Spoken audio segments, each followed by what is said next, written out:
Class 11 English सब्जेक्टको unit 1 places पढाउन गइरहेको छु। नर्मली यो युनिटमा एउटा पर्टिकुलर प्लेस ठाउँहरूको नाम दिएको हुन्छ र त्यो ठाउँमा गएर के गर्न सकिन्छ, हामीहरूले त्यो ठाउँमा गएर के गर्छौँ भन्ने कुरा हामीहरूले एउटा सेन्टेन्स बनाएर लेख्नुपर्ने हुन्छ।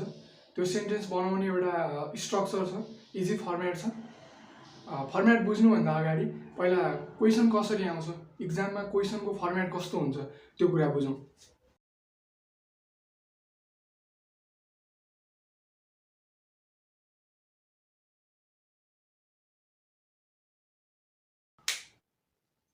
क्वेसनको फर्मेट चाहिँ यस्तो हुन्छ हैन, what can you have done at following places भनेर सोधिएको हुन्छ। अनि पर्टिकुलर प्लेसेसहरूको नाम दिएको हुन्छ।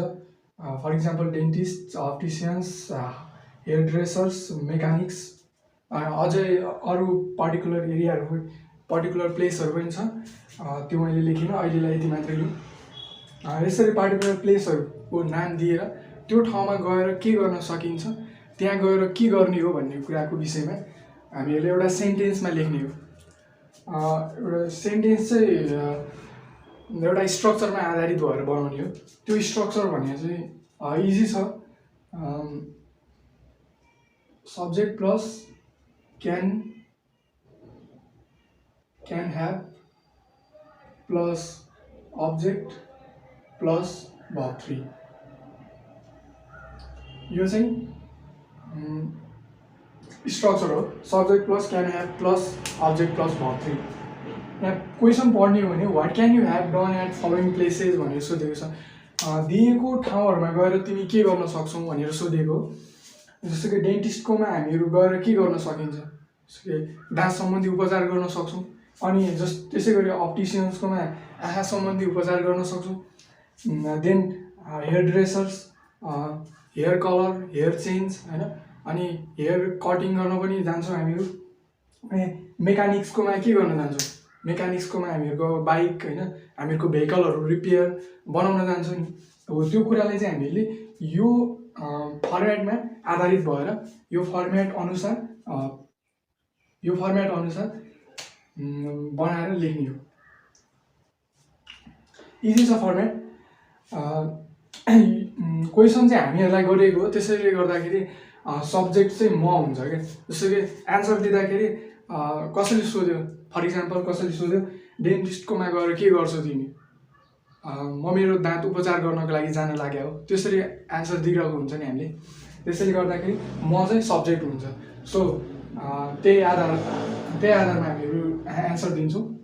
म सब्जेक्ट भयो। अब क्यान ह्याभ भनेको स्ट्रक्चरमै हो, क्यान ह्याभ। अनि अब्जेक्ट चाहिँ के हुन्छ भन्दाखेरि, अब डेन्टिस्टकोमा जाने हो भने म मेरो दाँत उपचार गर्नको लागि जान्छु भनेर भन्छ नि, मेरो दाँत। सो मेरो दाँत चाहिँ यहाँ अब्जेक्ट हुने हो कि माई टिथ। अब उपचार अथवा चेक गर्न जान्छौँ नि, सो चेकको भर्ब 3 राख्ने हो यहाँनिर। Checked at dentist.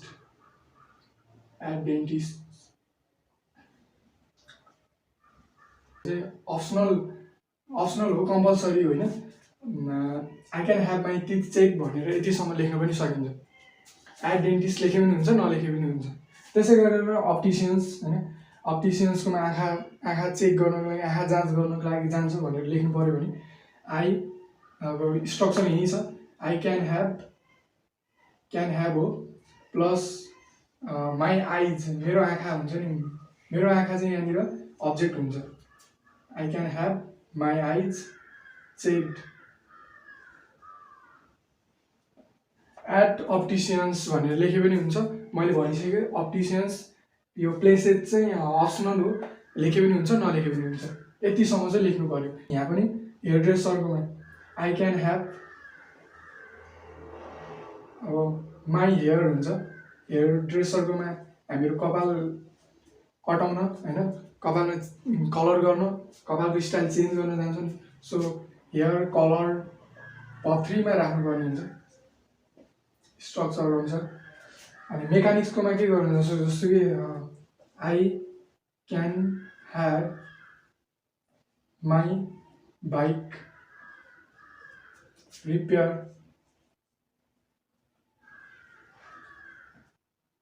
At mechanics भनेर पनि लेखे पनि हुन्छ नलेखे पनि हुन्छ। तर यो स्ट्रक्चरसम्म लेख्नु पर्यो। स्ट्रक्चर अनुसार नै आई क्यान ह्याभ, आई भने सब्जेक्ट भइहाल्यो, अनि क्यान ह्याभ स्ट्रक्चरमै छ, माई बाइक यो भनेको अब्जेक्ट होइन, अब्जेक्ट हो। अनि रिपेयर यो भब क्रियापद राख्ने हो, भब 3 मा राख्नुपर्छ। Subject plus can have plus object plus verb 3 easy छ फर्मेट। यो युनिट भनेको एउटा इजी च्याप्टर पनि हो र इक्जाममा आयो भने यस्तै खालको यसरी नै दिन्छ। What can you have done at following places भनेर यो पर्टिकुलर प्लेसहरू दिएको हुन्छ र हामीहरूले त्यहाँनिर के गर्न जान्छौँ होइन, हामीहरूले त्यहाँ गएर के गर्छौँ त्यो कुरालाई हामीहरूले यो फर्मेटमा आधारित भएर एउटा सेन्टेन्स बनाएर एन्सर दिने हो। यति हो। नर्मली यो भिडियो चाहिँ इक्जाम ओरिएन्टेड भएर बनाइएको हो, सो इक्जाममा पनि यस्तै क्वेसनहरू आउने हो। Subject plus can have plus object plus verb 3 यसलाई चाहिँ याद गर्नुपर्छ। यति याद गरिसकेपछि सकिन्छ।